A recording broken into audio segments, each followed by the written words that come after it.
आज के इस वीडियो में हम बात करेंगे जो कक्षा है 6 उसका जो चैप्टर है 2 पूर्ण संख्याएं। ठीक है, पूर्ण संख्याएं। ठीक है, तो इस वीडियो के अंदर हम इसका जो बेसिक कॉन्सेप्ट है उसको हम क्लियर करेंगे। तो सबसे पहले नंबर पर आती है आपकी जो परिभाषा है, एक प्राकृत संख्या। प्राकृत संख्या। अब ये प्राकृत संख्या क्या होती है? ठीक है, तो आप गिनती का यूज़ करते हो 1 2 3 4 से लेकर गिनती कभी ख़त्म नहीं होती है, यानी वो अनंत है। ठीक है ना, तो इसका मतलब ये प्राकृत संख्या भी अनंत तक होती है। तो इसको हम कह सकते हैं कि 1 से शुरू होकर अनंत तक चलने वाली संख्या को प्राकृत संख्या कहते हैं। ठीक है, यानी 1 से शुरू होकर अनंत तक चलने वाली संख्या को हम प्राकृत संख्या कहते हैं। ठीक है, तो अब इससे आपसे कोई पूछ ले कि सबसे छोटी प्राकृत संख्या और सबसे बड़ी प्राकृत संख्या कौन सी है, तो आप लिख सकते हो सबसे छोटी प्राकृत संख्या 1 होती है। सबसे छोटी प्राकृत संख्या 1 होती है और सबसे बड़ी प्राकृत संख्या अनंत होती है। ठीक है, क्या होती है? अनंत होती है। अब बात करते हैं, हमारा जो मेन टॉपिक है आज का वो है पूर्ण संख्या। क्या है? पूर्ण संख्या। तो पूर्ण संख्या किसे कहते हैं?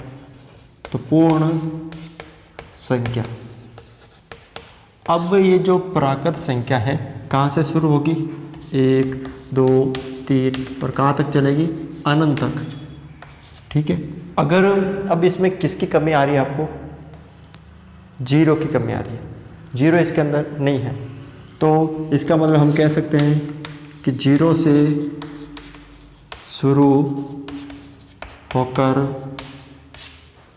अनंत तक चलने वाली संख्या को पूर्ण, यानी 0 से शुरू होकर अनंत तक चलने वाली संख्या को पूर्ण संख्या कहते हैं। ठीक है, यानी 0 से जो संख्या शुरू होती है और अनंत तक चलती है, यानी 0 उसके बाद 1 2 3 इसके बाद ये अनंत। तो इसका मतलब आप कह सकते हो कि सबसे छोटी पूर्ण संख्या और सबसे बड़ी पूर्ण संख्या कौन सी है? तो सबसे छोटी पूर्ण संख्या देखो कहाँ से शुरू, ये पहले कहाँ से शुरू हो रही थी? 1 से, तो इसका मतलब सबसे छोटी प्राकृत संख्या कौन सी हो गई? 1।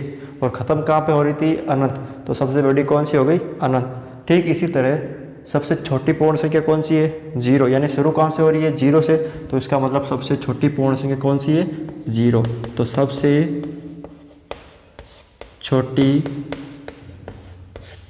पूर्ण संख्या कौन सी है? 0 या 0। और सबसे बड़ी पूर्ण संख्या कौन सी है? कहाँ तक चलती है? अनंत तक, तो इसका मतलब ये अनंत है। ठीक है, अब 2 संख्या और आती है, पूर्ववर्ती और अग्रवर्ती, या परवर्ती या उत्तरवर्ती। ठीक है, तो ये 2 तो आपको पता हो जाने चाहिए कि प्राकृत संख्या किसे कहते हैं और पूर्ण संख्या किसे कहते हैं। प्राकृत संख्या 1 से शुरू होकर कहाँ तक चलती है, अनंत तक। पूर्ण संख्या 0 से शुरू होकर कहाँ तक चलती है, अनंत तक चलती है। सबसे छोटी प्राकृत संख्या 1, सबसे बड़ी अनंत। सबसे छोटी पूर्ण संख्या 0, सबसे बड़ी अनंत। अब जो तीसरे नंबर की संख्या आती है आपके इस चैप्टर में जो है वो ही मैं इस वीडियो में करवा रहा हूँ, ठीक है। बाकी अन्य जो है वो नहीं करवा रहा हूँ, ठीक है। तो तीसरे नंबर आपकी है जो इस चैप्टर में वो है आपके पूर्ववर्ती संख्या। पूर्ववर्ती संख्या। अब पूर्ववर्ती संख्या क्या होती है? मान लीजिए कोई संख्या है, मान लीजिए जैसे 500 है, तो 500 की पूर्ववर्ती संख्या, तो क्या करना आपको, उसमें से 1 कम कर देना है, ठीक है। 500 में से 1 कम यानी 1 माइनस कर देना, तो 499। तो किसी भी संख्या की अगर आपको पूर्ववर्ती, पूर्व यानी पहले की, ठीक है, पूर्व यानी पहले की, किसी भी संख्या की पूर्ववर्ती संख्या प्राप्त करने के लिए क्या करना है, तो इसके लिए आपको याद रखना है किसी संख्या की पूर्ववर्ती संख्या वह होती है जिसमें से 1 घटाने पर प्राप्त होती है, प्राप्त होती है। या इसको आप ऐसे भी लिख सकते हो, किसी, या दूसरी परिभाषा, किसी संख्या में से 1 घटाने पर प्राप्त संख्या पूर्ववर्ती संख्या कहलाती या कहते हैं, कहलाती है, ठीक है। तो याद हो गया आपको, किसी भी अगर संख्या में से आप 1 घटा दोगे तो वो क्या कहलाएगी, उस संख्या की पूर्ववर्ती संख्या कहलाएगी। अगला जो है आपकी संख्या, जैसे मान लीजिए एक एग्जांपल लेके देखते हैं हम। जैसे लिया था आपने 500 की पूर्ववर्ती संख्या। 500 की पूर्ववर्ती संख्या यानी 500 में से आप 1 माइनस कर दोगे तो कितना आ जाएगा, 499 आ जाएंगे, ठीक है। अब बात करते हैं जो 4 नंबर है वो है आपके परवर्ती। परवर्ती, ये इसको हम बोलते हैं उत्तरवर्ती। इसके 3 नाम हैं, ये इसको बोलते हैं अग्रवर्ती। इसके 3 नाम हैं, ठीक है। तो ये क्या, देखो इसमें से हमने 1 घटाया था, इसमें से हमने 1 घटाया था, तो इसमें क्या करेंगे, 1 हम जोड़ेंगे, ठीक है। तो लिख सकते हो किसी संख्या में 1 जोड़ने पर प्राप्त संख्या परवर्ती संख्या कहलाती है, ठीक है। परवर्ती या उत्तरवर्ती या अग्रवर्ती संख्या कहलाती है। एग्जाम्पल देख के बात करते हैं हम। जैसे 500 की परवर्ती संख्या, 500 की परवर्ती संख्या यानी 500 में 1 प्लस कर देंगे तो 501, ठीक है। तो इस तरह से आप ये जो 4 परिभाषा है, प्राकृत संख्या, पूर्ण संख्या, पूर्व संख्या, पूर्ववर्ती संख्या और परवर्ती संख्या, ठीक है। तो ये आपको याद रखनी है, इस चैप्टर में बहुत ही महत्वपूर्ण है आपको।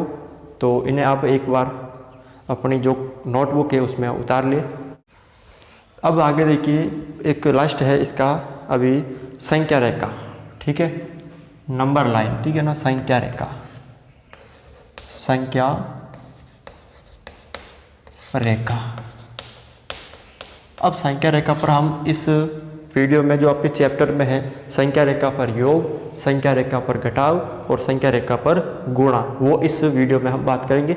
तो देखिए संख्या रेखा क्या होती है, आपने देखा होगा जो पूर्णांक होते हैं, आपने देखा होगा पूर्णांक, ये 0 होता है बीच में, उसके बाद इधर प्लस का 1, प्लस का 2, प्लस का 3, ये 4, और इधर माइनस का 1, माइनस का 2, माइनस का 3 और माइनस का 4 होता है। ठीक है, यानी जैसे हम इस तरफ चलते हैं तो संख्या घटती हुई जाती है, ठीक है, और इस तरफ चलते हैं तो बढ़ती हुई, ठीक है ना। तो इधर सबसे छोटी संख्या होती है, जैसे अगर हम इधर चलेंगे तो घटते क्रम में, घटते क्रम में, यानी संख्या छोटी छोटी छोटी छोटी, 4 3 2 1 0 -1 -2 -3 -4, ठीक है ना, ऐसे। और अगर हम इस तरफ चलेंगे, इस तरफ, तो बढ़ते क्रम में, यानी 1 -1 है, फिर 0, फिर 1, फिर 2, फिर 3, ऐसे बढ़ते क्रम में, ठीक है। अब आगे देखिए आप, ये तो होगी संख्या रेखा। अब इस पे क्या करते हैं हम, योग करते हैं, संख्या रेखा पर योग।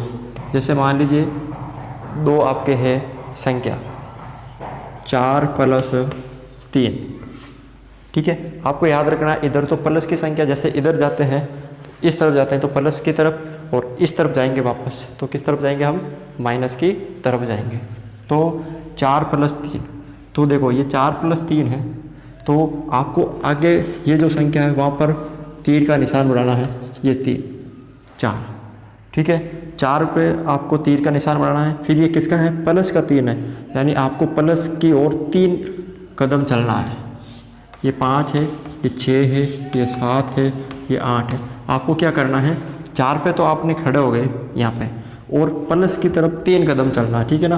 तो 1 2 3, यानी इन दोनों का योग कितना होगा, 7 होगा, ठीक है। उसके बाद घटाओ,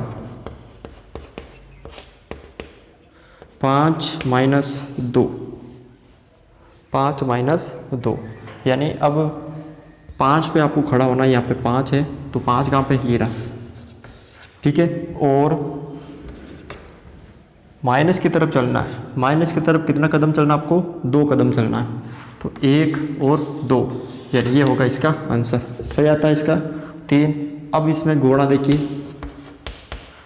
जैसे 2 × 3, ठीक है, 2 × 3, या तो आप 3 कदम 2 बार ले लो, या 2 कदम 3 बार ले लो, कैसे, यानी आपको 2 पे खड़ा होना, किस पे खड़ा होना है, मतलब 0 पे खड़ा होना। गुणा में आपको ध्यान रखना है 0 पे खड़ा होना है, कभी भी गुणा करो तो आपको 0 पे ही खड़ा होना है, ठीक है। फिर कितने कदम चलना आपको, 2 कदम 3 बार चलना है, 2 कदम कितनी बार चलना आपको, 3 बार, 1 2, फिर वापस 1 2, फिर 1 और 2, कितना आंसर आ रहा है इसका, 6। घोड़ा में 0 पे खड़ा होना है, और जितने कदम है आगे उतने ही आपको चलना है। बस इस वीडियो में इतना ही था। अगर आपको ये वीडियो अच्छा लगा तो इस वीडियो को लाइक करें, शेयर करें और हमारे इस चैनल को सब्सक्राइब करें।